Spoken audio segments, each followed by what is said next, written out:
Salut les youtubeurs, j'espère que vous allez bien. Aujourd'hui, je vous présente un couteau italien de la marque Fox Knives, le Tur.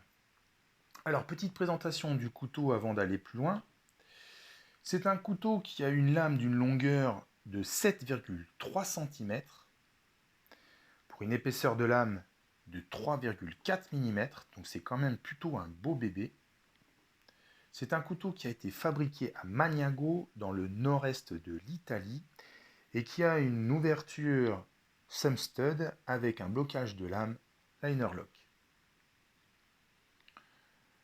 Passons tout de suite aux avantages de ce couteau, pourquoi est-ce que je vous conseillerais de l'acheter, et on verra ensuite quels sont ses défauts. Je vous expliquerai pourquoi il ne faudra peut-être pas forcément l'acheter. Les avantages du couteau. Alors tout d'abord, c'est un couteau qui a vraiment une finition parfaite. Où que je regarde, tout est parfaitement assemblé, il n'y a aucun jeu, il n'y a rien qui dépasse, tout est arrondi, même le manche est parfaitement réalisé. Ce qui m'emmène au deuxième point fort de ce couteau, les matériaux utilisés pour sa construction. Alors, commençons par la lame. La lame a été construite dans un acier Elmax, qui est un acier extrêmement dur, qui va avoir une très longue durabilité du tranchant. C'est un acier qu'on peut comparer au M390 pour ceux à qui ça pourrait éventuellement mieux parler. Le manche est lui réalisé en carbone, parfaitement réalisé, hein. Le carbone est arrondi sur tous les angles, il est chanfreiné, c'est parfaitement réalisé. Et le clip ainsi que le backspacer sont eux en titane.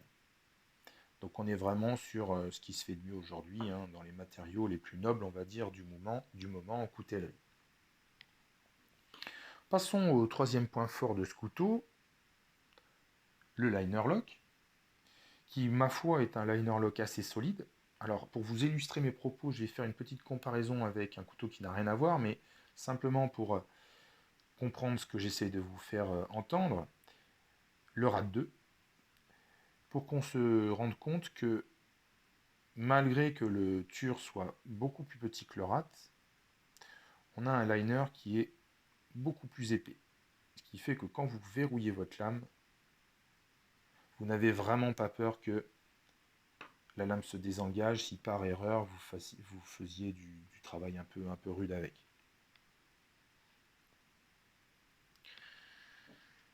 Avantage suivant du couteau, ou qualité suivante, c'est un couteau qui a une ouverture explosive. Vous poussez un petit peu sur les stump studs et la lame jaillit.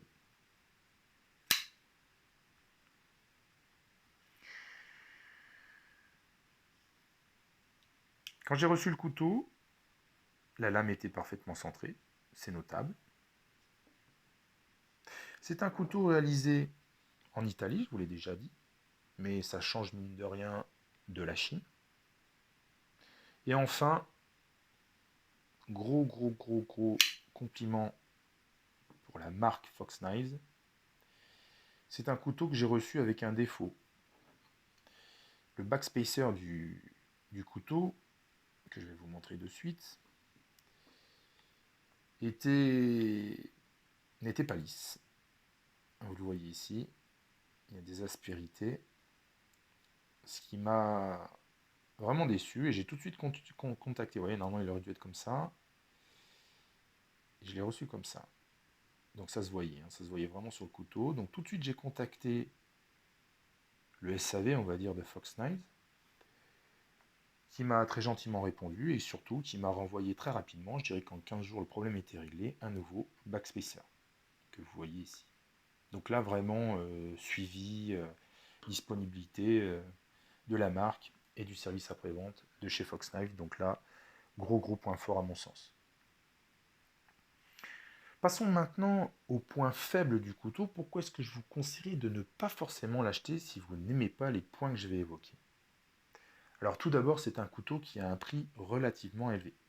Forcément, je vous l'ai dit, nous sommes sur des matériaux premium, donc forcément le prix est un peu à la hausse, on va dire, puisque ce couteau, vous le trouverez dans le commerce autour des 200 € et vous pourrez éventuellement le trouver autour, on va dire, des 160 € minimum. Donc prix plutôt élevé. Deuxième défaut, forcément, manche 100% en carbone, à part pour le liner lock. Mais sur une construction, je ne sais pas si vous le verrez, 100% carbone. Donc, pour ce qui est du manche, évidemment. Ce qui veut donc dire que si vous faites tomber ce couteau sur une matière plutôt dure, dirons-nous, vous allez casser le manche. Donc, on va dire fragilité du manche. Troisième défaut, le couteau a une fermeture qui n'est absolument pas fluide. C'est-à-dire que autant l'ouverture est explosive, autant la fermeture, il faut vraiment, il faut pousser avec un doigt pour refermer la lame. Elle ne tombe pas d'elle-même. Je sais qu'on aime bien jouer avec nos couteaux, les ouvrir puis ensuite les laisser se refermer presque tout seul. Là, il faut vraiment le pousser, hein. La lame ne se ferme pas toute seule. Puisque j'en suis à parler du système d'ouverture et de fermeture, c'est un couteau qui, étrangement, vu son prix, a été construit avec non pas des roulements à billes ou des roulements céramiques, mais sur des rondelles en bronze. Pourquoi pas? Mais du coup, vous avez une ouverture qui est moins fluide que sur des roulements à billes. C'est assez logique.